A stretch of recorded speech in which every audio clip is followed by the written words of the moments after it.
जय हिंद दोस्तों। Current text prime के ऑनलाइन प्लेटफॉर्म पर मैं ब्रजेश सर आपका हार्दिक स्वागत करता हूं। राष्ट्रीय युवा दिवस मनाने की घोषणा किस वर्ष की गई थी और किस सरकार के कार्यकाल में की गई थी? आप कहेंगे 1985 में, राजीव गांधी के टाइम में। भारत सरकार ने 1985 में राजीव गांधी सरकार के दौरान 12 जनवरी को राष्ट्रीय युवा दिवस घोषित किया। राष्ट्रीय युवा दिवस यानी जो 12 जनवरी है, ये किसकी जन्मदिन पर है? तो आप कहेंगे स्वामी विवेकानंद जी के। अगला देख लेते हैं। स्वामी विवेकानंद का शिकागो भाषण निम्नलिखित में से किस विषय पर आधारित था? किस विषय पर? तो आप कहेंगे सर्वधर्म समभाव, यूनिवर्सल ब्रदरहुड पर आधारित था। उनका प्रसिद्ध भाषण था sisters and brothers of America, धार्मिक सहिष्णुता और मानव एकता पर केंद्रित था। इनका बचपन का नाम था नरेंद्र दत्त, नरेंद्रनाथ दत्त। बहुत इंपॉर्टेंट है, इसको देख लीजिएगा, नरेंद्रनाथ दत्त। अगला क्वेश्चन है, निम्नलिखित में से कौन सा कथन यूथ पॉलिसी ऑफ इंडिया से संबंधित सही है? भारत का युवा वर्ग की जो आयु है 15 से 29 वर्ष है, पहला है, ये दूसरा है और ये तीसरा है। भारत में युवा वर्ग की आयु 15 से 29 वर्ष है। नेशनल यूथ पॉलिसी 2014 वर्तमान में लागू है। इसका उद्देश्य केवल खेल विकास है। युवा वर्ग की आयु 15 से 29 वर्ष है, ये सही है। नेशनल यूथ पॉलिसी 2014 वर्तमान में लागू है, ये भी सही है, यानी ऑप्शन बी सही है, 1 और 2। नेशनल जो यूथ पॉलिसी 2014 लागू है उसमें क्या क्या शामिल है? शिक्षा, कौशल, रोजगार, स्वास्थ्य, इन सभी विषयों को कवर करती है।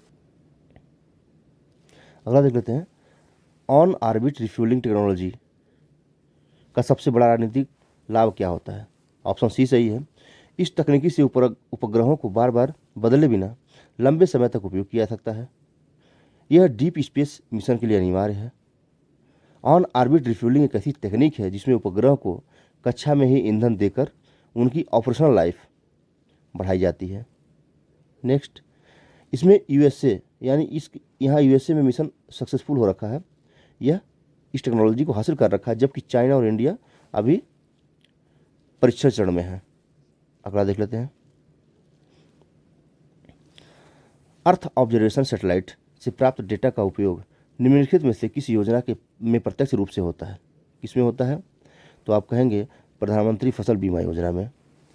ईओएस यानी अर्थ ऑब्जर्वेशन सैटेलाइट से क्या होगा?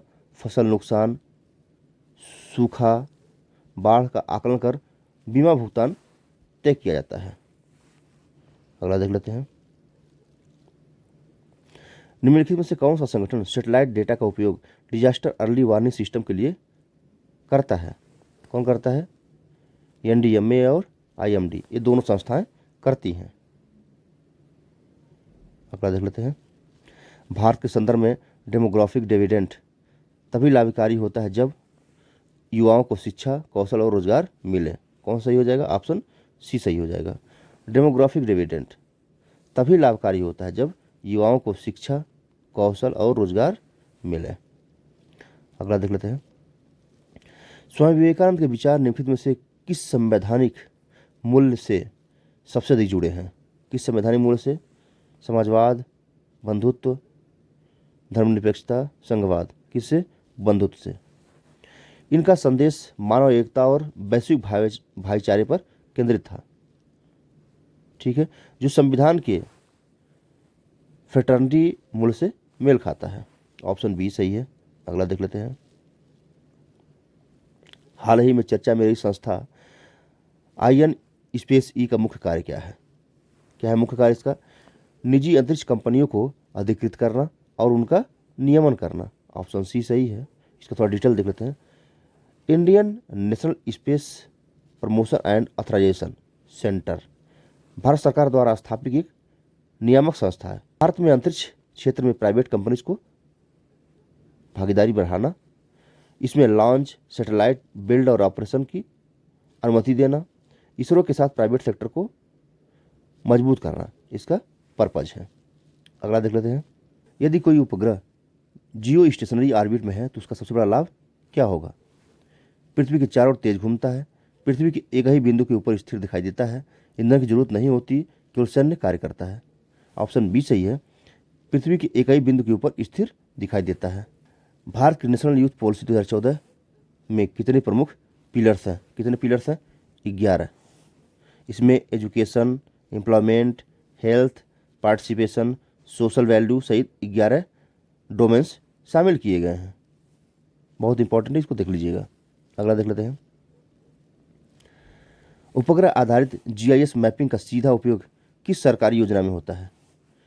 उपग्रह आधारित जीआईएस मैपिंग का सीधा उपयोग किस सरकारी योजना में होता है? स्वामित्व योजना, आप कहेंगे स्वामित्व स्कीम में। ड्रोन और सैटेलाइट से गांव की भूमि जो है उसकी मैपिंग की जाती है। ऑप्शन बी सही है आपका। निम्नलिखित में से कौन सा कथन भारत की स्पेस रिफॉर्म 2020 के संदर्भ में सही है? स्पेस रिफॉर्म में क्या किया गया था? प्राइवेट कंपनीज को लॉन्च, बिल्ड और ऑपरेशन की अनुमति दी गई थी। स्पेस रिफॉर्म 2020 का उद्देश्य था निजी जो भागीदारी है उसको बढ़ावा देना और इसरो के साथ रिसर्च और ओरिएंटेड बनाना। अगला देख लेते हैं। निम्नलिखित में से कौन सा उपग्रह पृथ्वी अवलोकन अर्थ ऑब्जर्वेशन की श्रेणी में नहीं आता? रीसैट, कार्टोसैट, ओशनसैट। ये आता है किसमें? यह नेविगेशनल प्रणाली है। नाविक क्या है?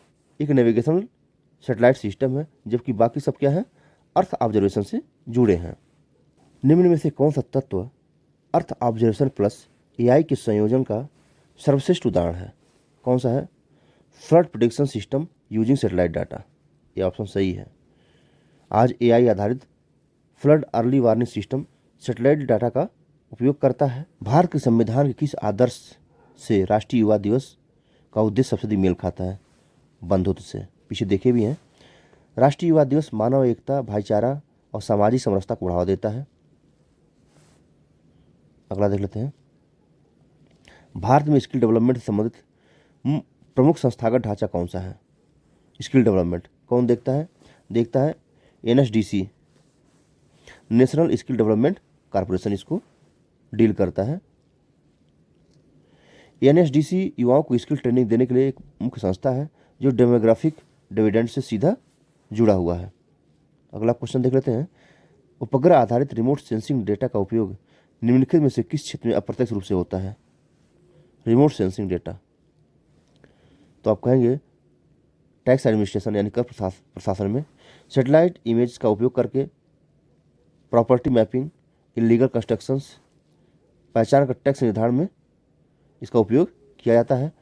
अगला, भारत की नेशनल यूथ पॉलिसी 2014 का कौन सा उद्देश्य संविधान के डायरेक्टिव प्रिंसिपल से अधिक मेल खाता है? किससे मेल खाता है? डायरेक्टिव प्रिंसिपल से। तो क्या हो जाएगा?